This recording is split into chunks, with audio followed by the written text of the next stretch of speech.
Hey guys, tonight we're drifting back to ancient Greece, not the part with heroic battles or dramatic monster slaying, but something a bit slower, softer. You're strolling through the dusty streets of early Athens, long before marble statues and crowded tourist lines. The cicadas are humming lazily in the olive trees, and the air smells faintly of warm stone and crushed herbs beneath your sandals. It's the kind of evening where nothing too dramatic happens. Unless you count the time two gods got into a petty argument over who should own the city. And by the way, you probably won't survive this because, let's face it, mortals getting involved in divine competitions usually end up as cautionary tales or weird constellations. But don't worry, you're just here to watch. So, before you get comfortable, take a moment to like the video and subscribe, but only if you genuinely enjoy what I do here. And let me know where you're listening from and what time it is in your part of the world. Dim the lights, maybe turn on a fan for that soft background hum, and let's ease into tonight's journey together. You start your walk near the base of the Acropolis, which at this point in history is more of a rocky hilltop than a postcard image. The Parthenon won't exist for centuries. Right now, the hill is mostly home to goats, small shrines, and curious locals wondering why the gods are paying so much attention to their humble little settlement.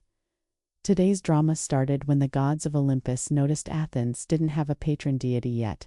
Other cities already had.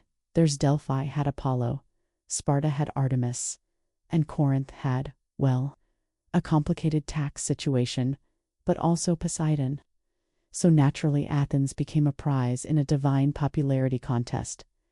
Poseidon, god of the sea, and Athena, goddess of wisdom and war strategy, not to mention crafts and weaving, both wanted to be the city's protector.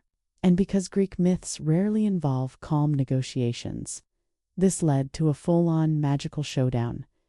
You trudge through the bustling agora, hearing whispers of the competition. Merchants and philosophers are placing bets, as if this were some kind of celestial wrestling match. One old man selling fish predicts Poseidon will win, because, in his words, what's a city without fish? A woman selling wool prefers Athena because she's tired of sea storms ruining her trade routes. Meanwhile, a few skeptics quietly mutter that involving gods in local politics never ends well. According to legend, Poseidon makes the first move. He strides up to the Acropolis, lifts his trident, and slams it into the rocky ground. Instantly, a spring bursts forth salt water, of course, because Poseidon can't resist staying on brand. The water sparkles in the sun, but when someone takes a sip, they spit it right back out. Sea gods, it turns out, aren't known for drinkable beverages. Some versions of the myth claim Poseidon's spring also produced horses. Yes, horses, because, in some traditions, Poseidon is credited with inventing them. Historians still argue whether this part of the myth came later, added by horse breeders looking for some divine advertising. It's basically ancient product placement. Ride a horse, Poseidon approved. Then it's Athena's turn. She steps forward, calm and poised, her owl quietly watching from a nearby tree. She plants her spear into the earth, and from that spot grows the first olive tree. Its silvery leaves shimmer in the sunlight, and the breeze carries the soft, peppery scent of olives through the air. The people gather around, curious. They taste the fruit, press the oil, and realize they've just been given a gift that can feed them, light their lamps, and heal their wounds. In the battle of useful offerings, Athena wins by a landslide. You wander closer to the tree, running your fingers over its rough bark. The olive tree isn't just a plant, it's a symbol. It promises peace, prosperity, and, let's be honest, salad dressing.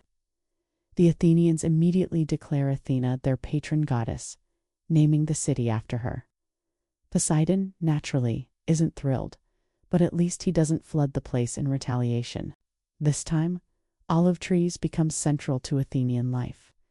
They line the streets, shade the marketplaces, and form the backbone of the economy. Olive oil is so valuable that Athens starts exporting it all over the Mediterranean. It's used for cooking, lighting lamps, during the Panathenaic Games, sort of like the ancient Greek version of the Olympics, but with more religious overtones. Winners receive large clay jars filled with oil from Athena's sacred groves.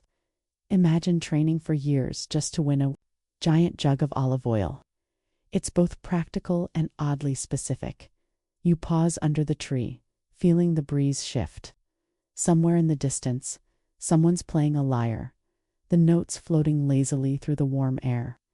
The Athenians build a temple near the spot where Athena's tree supposedly first grew, and they tend to the tree like it's a living deity. According to ancient accounts, the tree survived through generations, replanted whenever it was damaged, like when the Persians burned Athens in 480 BCE. The legend says the olive tree sprouted back the very next day. Was it a miracle, or just a particularly stubborn plant? Scholars still debate that. To dot as you watch the shadows lengthen over the agora, you realize the myth of Athena and the olive tree isn't just a bedtime story, it's a reflection of Athens itself.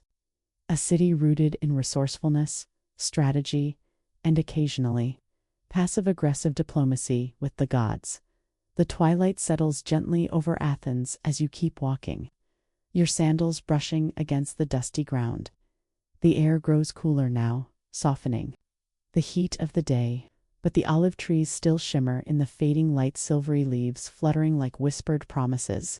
You glance back at Athena's tree, the one she planted in the myth, and imagine the centuries of people who have touched its branches, plucked its fruit, or simply sat beneath it to escape the Aegean sun.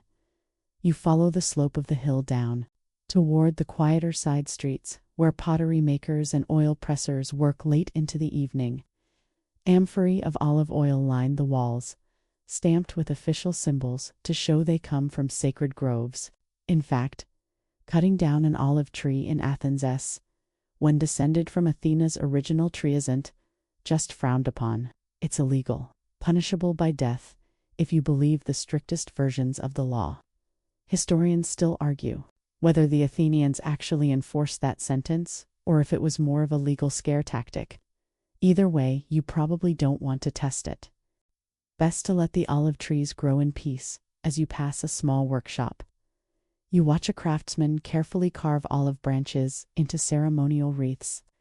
These crowns aren't just decorations, they're symbols of wisdom, peace, and civic duty. Victorious athletes wear them, politicians are awarded them, and even philosophers occasionally get a leafy headband if they say something particularly clever at a symposium. Well, unless they say something too clever and get exiled. But that's another story. In the distance, the temple on the Acropolis catches the last bit of sunlight. The Athenians eventually build the Erechtheion, their temple famous for its caryatid statues, those graceful stone women holding up the porch. But hidden among the architectural details is something more humble. A small sacred olive tree, said to be a descendant of Athena's first one. Tourists today still see it when they visit, though whether it's the tree or just a symbolic replacement, no one can say for sure. Ancient sources disagree, and modern historians still debate which tree is which, as if olive genealogy were some kind of leafy detective case. You make your way to a nearby fountain, dipping your fingers in the cool water.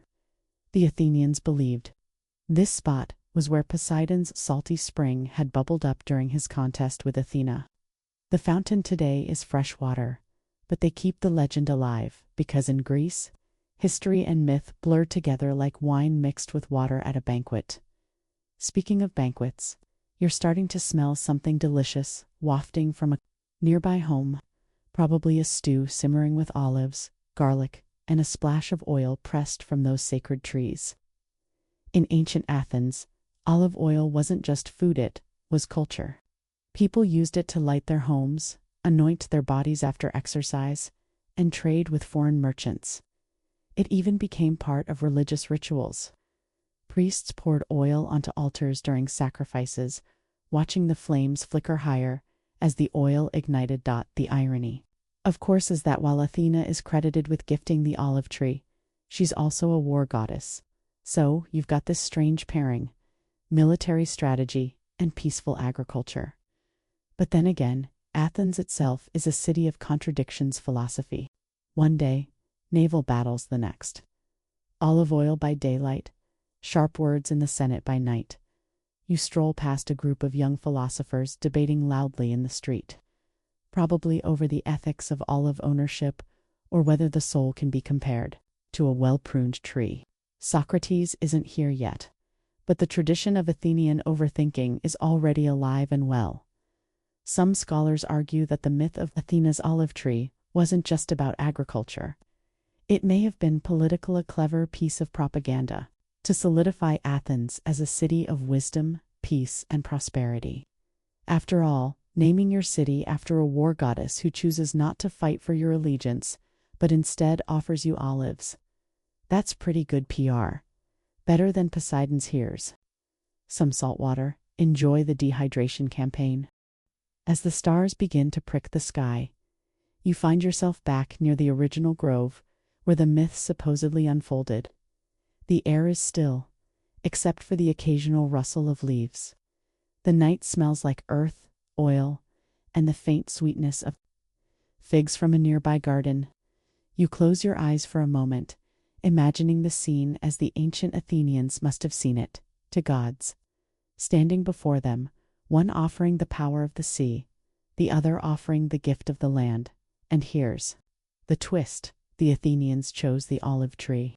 Not war, not conquest, but a plant. A steady, slow-growing symbol of patience. Olives take years to ripen properly, and olive trees can live for centuries.